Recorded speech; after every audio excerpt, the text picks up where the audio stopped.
Hope you're having a great day. Welcome to the Ricky Mathews Show from the Citizens Bank Studio as we all continue to sort of enter into the new year together with resolutions about how we want to think about, what we want to do this year. And I had a terrific conversation with Mac McDonald from the Coast Coliseum yesterday, and we looked at some famous quotes from people who had things to say about entering the new year. And if you missed that, you can go to Facebook, YouTube, or your favorite podcast and take a look at it. Listen, regular listeners know this, but Ann and I are humble, proud parents. Who isn't who has children? Our daughter, Tori Williams, is someone she's a teacher. We're super proud of her. And our sons, Jordan and Justin, I think all three of them have become wonderful adults in their lives, and I think even better people. And so one of the things I like to reflect on as I enter into the new year is about living in the moment with my family, something I've always tried to do. And I think if you were to quiz them, they would say that I rate pretty high in doing that. I always made my family kind of the center of my world. I like to reflect on living the moment as it relates to my faith. But I also like to think about how I can make a difference in the community. It was something I always think about when I'm doing this show. And if you're a regular listener, you know that I work hard to try to appreciate those around me. So not just as a husband and a father, but also in the way that I approach this show. I'm hoping that I'm reminding you why we should always be proud that we live in coastal Mississippi. But at the same time, we should also be more focused on maybe addressing the challenges we face along the way more directly and intentionally. And we talk a lot about on this show about the need for leadership and so on. So to me, this time of year is a time to reflect around things like that. My son, Justin, who lives in New York City, came down and visited, and I had some really wonderful conversations with him. We went up to the Delta together, and we just spent a lot of quality time together. But he goes to a church in New York City, and the pastor there, his name is John Tyson. John obviously is a terrific man of God, but he's also a great communicator. And about a year ago, Justin turned me on to a newsletter that John does, and I've read it regularly. And it's not only helped me deepen my relationship with God, but it has also, I think, provided for me just some practical observations about how to get the most out of life. So John's a kind of a practical communicator, and he does a really, really good job. But in this most recent newsletter, he shares his thoughts about a book that he just read by Lucy Shaw. The book is called Water My Soul. And in it, the introduction is written by a guy by the name of Eugene Peterson.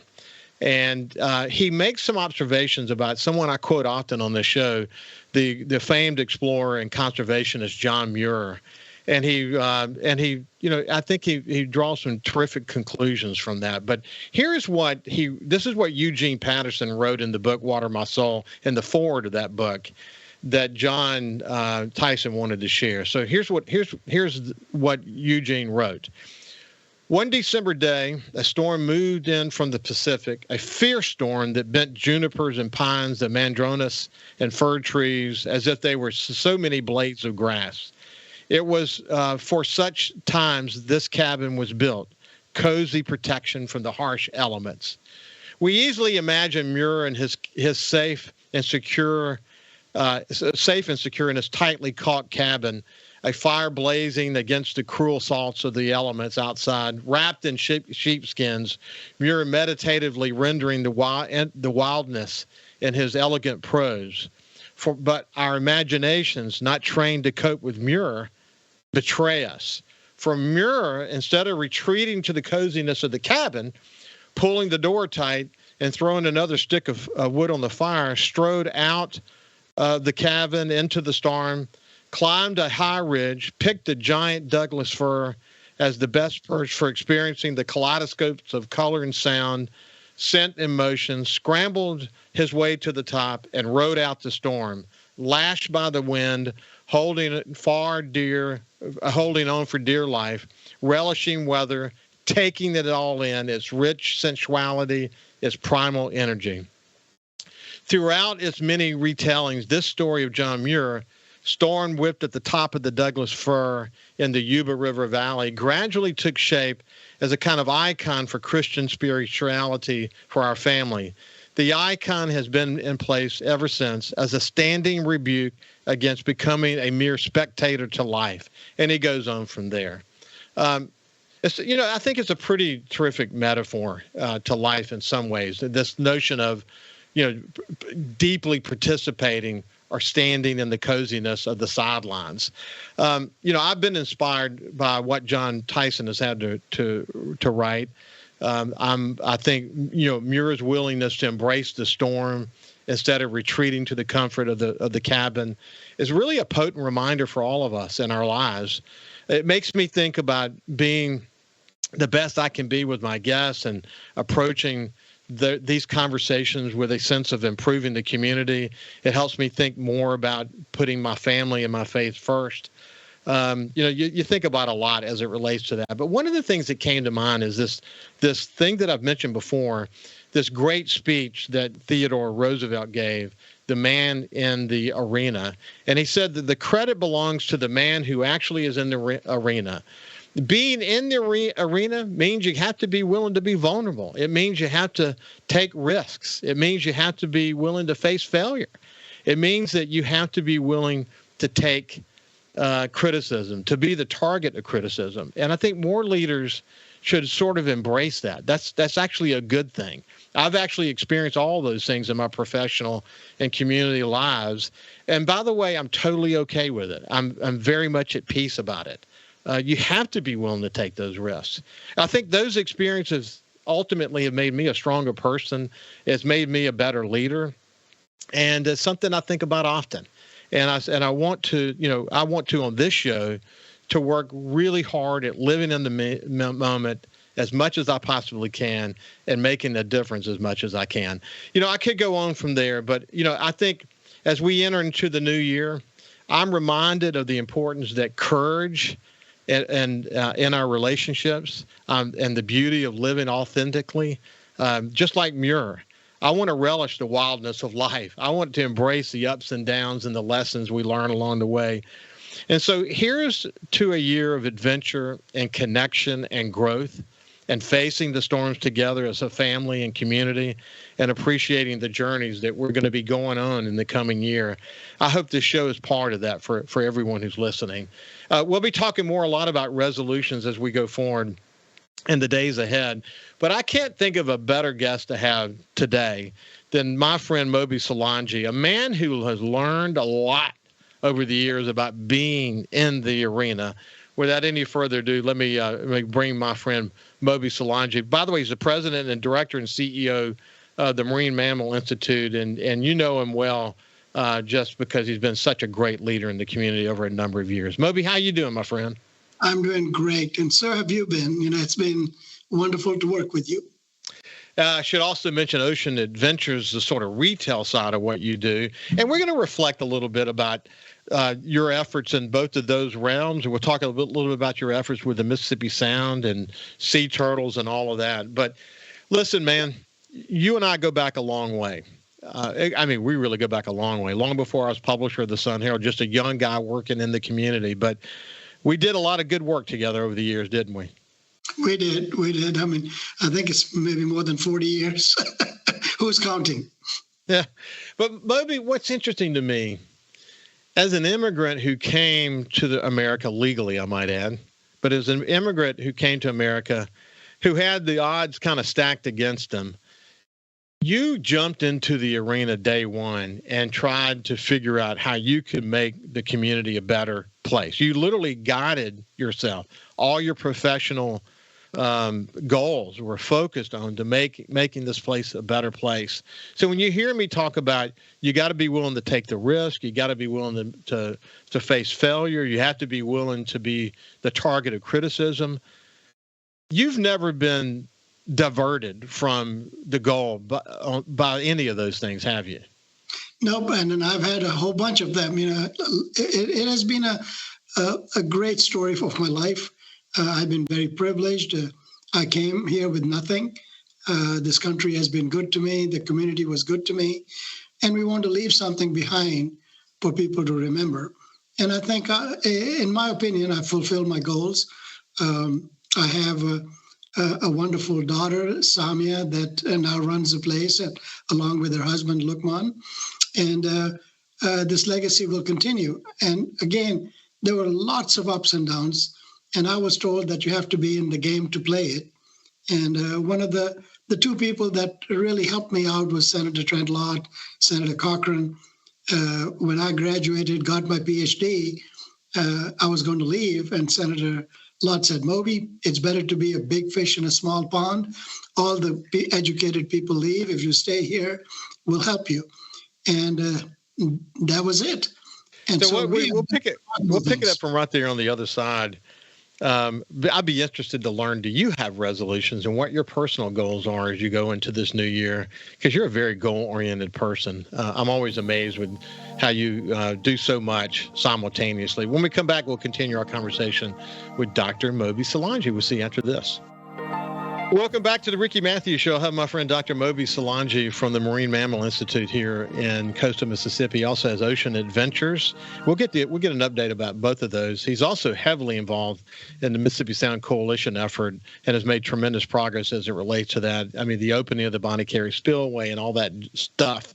We'll talk about that to some extent. But we were just chatting a little bit about this reflection that I shared as we start the new year, thinking about living in the moment and making the best of it and not staying in the coziness of our cabins, but really getting out and experiencing life. Moby, again, that kind of personifies you, doesn't it? Well, no, I really appreciated it. I made the coast my home, the state of Mississippi my home, and have had to overcome lots of challenges. I mean, from animal rights groups who are against animals in captivity, my work with the U.S. Navy and the military with dolphins, having everything destroyed in Katrina, having to rebuild, having lost my business. At the time when I should have been retiring, I had to build my life again. And what we have created with the help of my community and our leaders, the Institute, I'm going to leave behind something that people will talk about, not only in Mississippi, not only in the United States, I'm hoping worldwide. And I'm confident they will. I mean, the work of the Marine Mammal Institute hits on so many different cylinders. It's literally part of the education process when you think about some of the advanced degrees that are part of your program. You think about children that are impacted by it. You think about the work to save marine mammals, especially after something like Hurricane Katrina or the BP oil spill or the Bonnie Carey Spillway opening. What we learn is incredibly important. And as you have taught me so many times before, I'll never forget it, is how a bottlenose dolphin is literally the canary in the landmine. And what we can learn from them is incredibly important. And for people who don't get that, who don't understand that, they can't appreciate the important work that you're doing. But, and again, it's important people realize that we've been able to predict things before they actually happen. The existential threat that we have, especially from the Bonnie Carey Spillway, the BP oil spill, and others, these dolphins kind of are an indicator species. And when they start dying, that means the ecosystem dies. And when the ecosystem dies, we're next. And so people need to pay attention to that.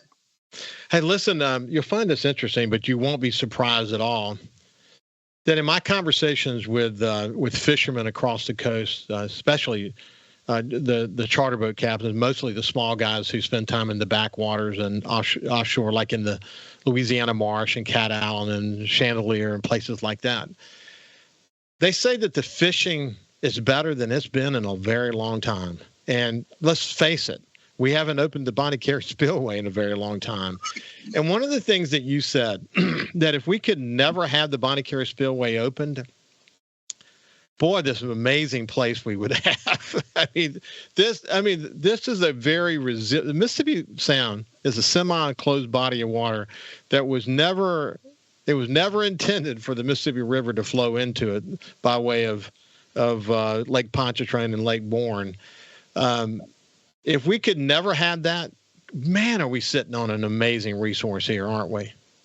Well, the Mississippi Sound is a very productive estuary. It's a nursery. it's the golden egg that the goose has laid. And if you kill the goose that's laying the golden eggs, you're not going to get the golden eggs.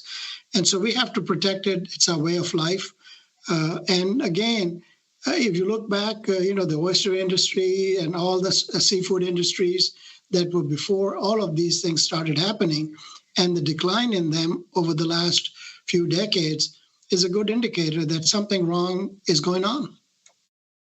Well, what's really great, and of course, this is not a conversation specifically about that effort, but I will point out to people who have not paid close attention to it that through a number of legal maneuvers, you've actually had great success in making sure that the Mississippi Sound is now considered in the future as it relates to environmental and other impacts when the Bonnie Carey Spillway is under consideration to be opened. And as a result of that, other options are now able to be considered. That wasn't the case before. They would open it up without any respect or any consideration for the Mississippi Sound. So you guys, right off the bat, have had tremendous success, haven't you? I think the Mississippi Sound Coalition is a very important organization.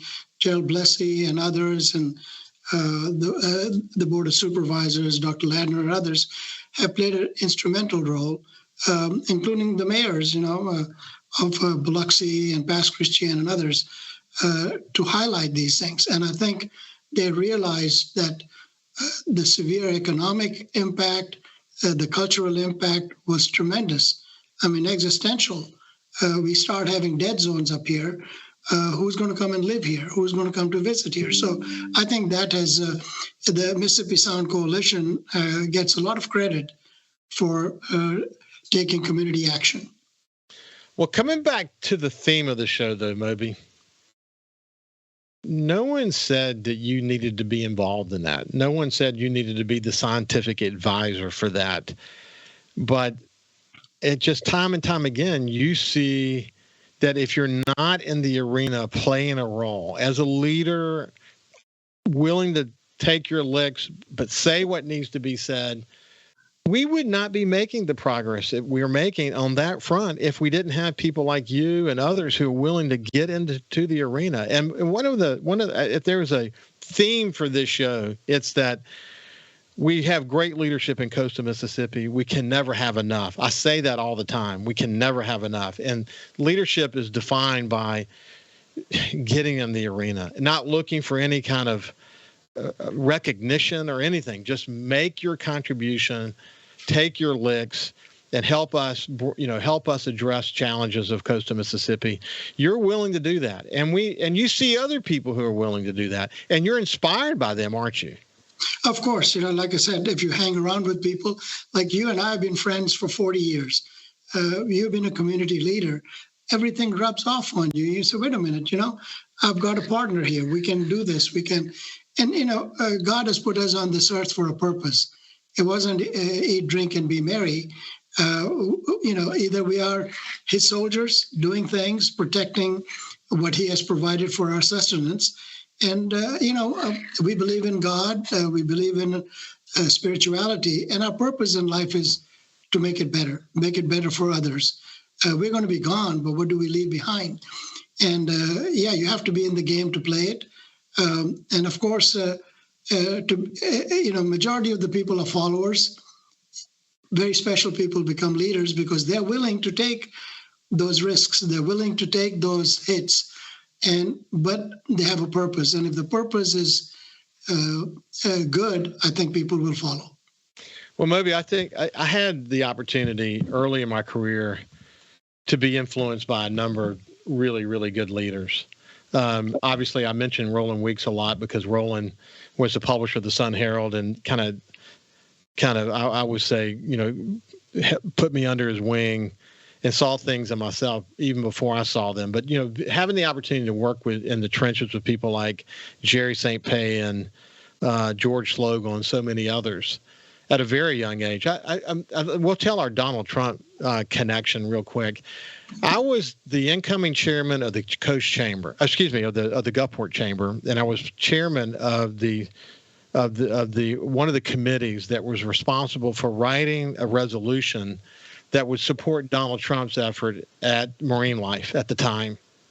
And I never will forget it. My wife had temporarily gone into the hospital, and I got a call from my assistant who said Donald Trump would like you to call him back. And I thought, wow, that's interesting. Donald Trump's calling me. What could he possibly want? And he wanted me to know how much his mother loved porpoises. And he went on and on about how important that project was to him, and he hoped that I would support him and so on.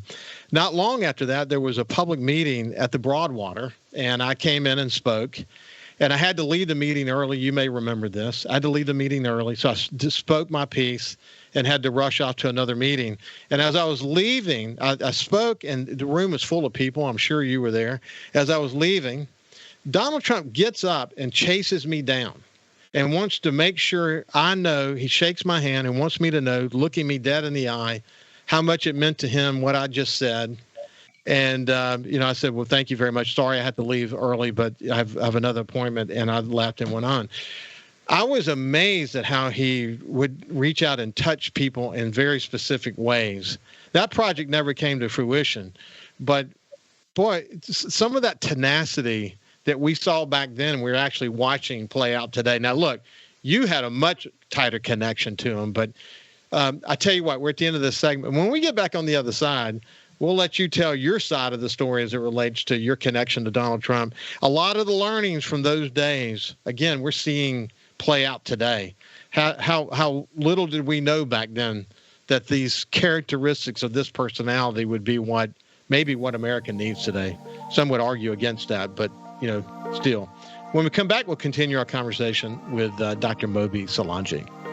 Welcome back to the Ricky Mathews Show from the Citizens Bank Studio. When we went to break, we were just talking a lot about, working in the community, being willing to be in the arena. And my guest today, Dr. Moby Solangi from Ocean Adventures and Marine Mammal Institute, obviously he's been working in the community for many, many years, not the least of which is his efforts in helping to save the Mississippi Sound. But we were chatting. How we really got to know each other was working in the community. I was working at the chamber. He was working in the community. And Donald Trump was thinking about opening a significant development at Marine Life. It didn't come to fruition, but a lot of legwork was done. He developed close relationships with lots of people like Roy Anderson and Moby Solangi and others. And it was a high level of engagement there for a period of time, wasn't there, Moby? It was. I got to know him. I got invited to his wedding, the second wedding with Marla. My youngest daughter, and his daughter with Marla, Tiffany, were born almost a month apart. And they flew from New York to Gulfport to compare the babies. He said his was pretty. I said mine was smarter. He said, let's see. And he's on a jet. And of course, and it wasn't unusual for him to call at 2 o'clock or 3 o'clock in the morning with an idea. Hey, Moby, and so, okay, whatever. And he was, very intelligent, very ambitious, always wanted big things, always admired. We learned. I worked with him for about 3 years. We went up and down, had lawsuits, this, that, the other. And, at that time, things were very different. People opposed certain things. And so, but we stayed the course. We went as far as we could. But he's an incredible man. He's a very generous person. He has a lot of good ideas. He just needs a good team to get them done. And I've been one of his supporters for a long time. He called me one of his 2,000 best friends. Okay. It's very interesting. But I was, again, here I was probably 30 years old, just working in this, chamber, a chamber effort as a volunteer. And he sought me out and wanted to talk to me and wanted to share his vision for that project and why it was important for us to support it. And again, being willing to work that phone the way and you see all those attributes even today. Again, some people will hear this and they're not Donald Trump supporters. I think what I've come to realize about Donald Trump, some aspects of what he does, I don't necessarily like. But what we come to understand about him is that maybe it's that dogged determination and that tenacity is what America needs today. given, there's clearly a managerial class, there is clearly a bureaucracy. We've seen that play out. And in order for us to cut through that, we need someone with the spirit and resilience of a man like Donald Trump to work through it. And we'll see if that is what plays out. I think that may very well be what plays out. But even back in those days, we saw that, didn't we? We did. And, I was invited in 2019 after the Bonnie Carey spillway. I went to the White House, explained to them what had happened. And his aide said, this is a huge problem. This is a $1 trillion problem. There are 31 states, 2 provinces in Canada, and Mississippi and Louisiana are the garbage collectors, and we need to fix this. All these states are affecting the viability and the economics of 2 southern states, which have nothing to do with it. And so all the industrial, agriculture, sewage waste coming from these states, and the laws that were governing the care of the Mississippi River were those developed in 1927. And my argument there was, how many of you, drive a 1927 car? You don't. You change. You adjust. And so what's happening is that it needs a lot of change. And you asked how many other people helped. Of course, I mentioned Trent Lott, Thad Cochran, Cindy Hyde-Smith brought her entire staff from Washington and here, spent the whole day with me, trying to learn what we are doing. Wonderful person, down to earth. Same thing with Roger Wicker and his wife. They've been here several times. Roger has been with me releasing turtles in the wild. So these people have a real, genuine interest and affected my thinking. And of course, their assistant, Murtis, that is local up here, has been key to what I've been able to accomplish for the last 40 years. Listen, I was looking. Doug Davis, who's the chief of staff for Cindy Hyde-Smith, actually posted something the other day that got my attention, and I'm looking for it now. I don't immediately see it, but it was a wonderful quote about how to face the new year, et cetera. Let me see. I'm looking now. Oh, there it is, right there. It was actually a quote from Benjamin Franklin. And I've had the opportunity to spend some time with Doug Davis. I'm assuming he was with Cindy when he came down, but he's done a great job as chief of staff for her. But he said, as we enter the new year, this is what Benjamin Franklin said: be at war with your vices, at peace with your neighbors, and let every new year find you a better man. And that was a quote from Benjamin Franklin. But I like that. Be at war with your vices. I think at the beginning of the year, we all are at war with our vices. We want to live a healthier life or be better at this or that. We all want to be at peace with our neighbors. Who doesn't want that? Sure. And then also we all want to be better people, making whatever contribution we can. But I thought that was terrific coming from Doug Davis, who's, again, chief of staff for Cindy Hyde-Smith. But the work you're doing, some of the work that we know about, because when there's a dying or even dead dolphin, you guys do your thing to really do an analysis of the situation. In the case where you can have an unhealthy dolphin and bring them back, you do that as well. There's some work that you do that's secret still, I guess, or certainly was along the way. But there's a multi-faceted aspect to what you do, isn't there? It is. And, I've been very privileged. Mississippi has a lot to offer. For example, for human beings, you've got the Red Cross and the United Way and all sorts of other organizations. For marine animals, there's nobody. And they're very important aspects of our survival. 2/3 of the world is ocean. And so we are here to help endangered and threatened species is our forte, dolphins, sea turtles, manatees. And so these top predators give us a big clue on how the ecosystem is developing, and we help them. For example, recently, we got these cold front turtles. Like in Massachusetts, when the cold front comes in, these turtles have not been able to migrate. They get frozen because they can't control their body temperatures. So they get pneumonias and they're sent up here for rehabilitations, and we send them out. We've been able to put satellite tags on them to see where they go. Do they survive? It's a lot of interesting work that we've done, education, conservation, research. making learning fun, making interactive. We are one of a kind. I believe it's, and now, of course, we've got dormitories coming in, enhancement of our hospitals. So a lot of good things are going to happen.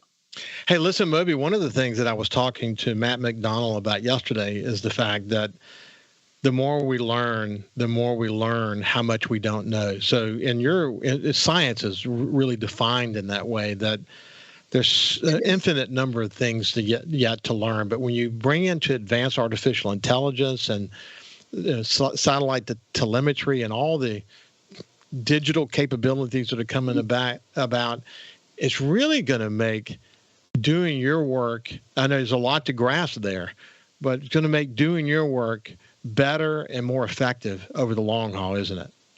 Let me tell you something interesting. Did you know that a dolphin had a fingerprint? I bet you didn't. But the dorsal fin of a dolphin is its fingerprint. And you talked about artificial intelligence.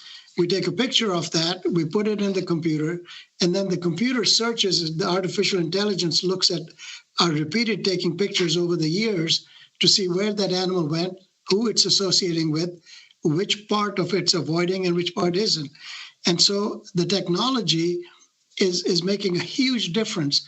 Now we can track each animal knowing without even touching it what it's doing, where it's going, where it's feeding. Same thing with satellite telemetry. Every time a turtle comes to breathe, we know exactly where he is. We know what the parameters are, why it's avoiding someplace, why it isn't, when it's migrating. And these are information that management can use to make decisions. For example, in the wintertime, all the turtles, because it's too cold here, go to the mouth of the river. Well, you can do the dredging if you want to do it here. So in the springtime, they give birth to dolphins. Well, don't mess with the springtime in this particular area. So lots of information that we've gathered have made a major difference in managing these species. Hey, listen, again, we call it the retail side of the business, but it's a separate organization, Ocean Adventures. But what a great way to connect with people. And you always said from the very beginning, whether it was the fish or the stingrays or the parakeets or the dolphins or the education or whatever it might be, that it was all about exposing children to the reality of what we have to protect and educating them about the possibilities. And when we come back on the other side, I would like for you to give us an update on Ocean Adventures and how things are going. When we come back, we'll continue our conversation with Dr. Moby Solangi. See you after this. Welcome back to the Ricky Mathews Show from the Citizens Bank Studio. We're visiting with my friend Dr. Moby Solangi from the Marine Mammal Institute and Ocean Adventures and lots of work in the community. When we went to break there, we're talking about, again, it's kind of the retail side. It's where citizens of Mississippi and other states, tourists and residents go to learn about the fascinating world of the oceans, of America, really, because it could unleash God only knows what in these children's minds that could have them one day working there or making, finding the cure to cancer. Who knows? But you're vastly aware of the role that Ocean Adventures can play in inspiring young people, aren't you? Yeah, it's a very unique and one-of-a-kind place. As we were growing up, and you and I growing up, we used to see animals in cages, and then they were in habitats. Well, now people want to be in the habitat with the animals. At Ocean Adventures, we make learning fun. When people come to Mississippi, when you go onto the beaches, you don't see these animals. So we bring nature close to the public, and then they can interact. For example, you can go and snorkel with the stingrays and sharks. Of course, we take the stingers out, very safe. You can feed the parakeets, and at the same time, you see a bird show where we're putting in the word, making the birds do certain behaviors to, how to save the world by protecting and reuse materials and put out messages that save the Amazon rainforest, where you see all the birds flying, get kisses with dolphins or sea lions, interact and swim with the dolphins. That type of experience is indelible. You remember that for a very long time, and that has an impact. When people love something, they want to protect it. And I think almost 1/3 of the problems in the ocean pollution can be resolved by our activities, by not polluting, not throwing stuff indiscriminately. Microplastics is going to be a very huge issue. It's coming right into our bodies. and so into human bodies through the food chain. And so by saying don't throw straws, don't throw cans, don't throw diapers, don't throw bottles, all of this is behavior. And by making learning fun and getting the message to the young child, it's incredible because we see that change happen. Is attendance still really exceeding your expectations? Attendance is great. Since we have opened, and especially during the pandemic, we actually saw an increase because people didn't go to Disney, didn't travel too much. They stayed locally. We had to really adjust our schedules to accommodate the people. We were scared, but it turned out to be, very favorable. And one of the things we enjoy is repeat business. People come. We have a lot of things like birthday parties. We have summer camps. We have all sorts of stuff for young children. For example, now the dormitories that are coming in, we're going to be able to connect North Mississippi students who can't afford to stay at the hotels on the Gulf Coast to come and spend time and connect with them, because what they do upstate affects us downstream. And so those are coming. We're enhancing our hospitals.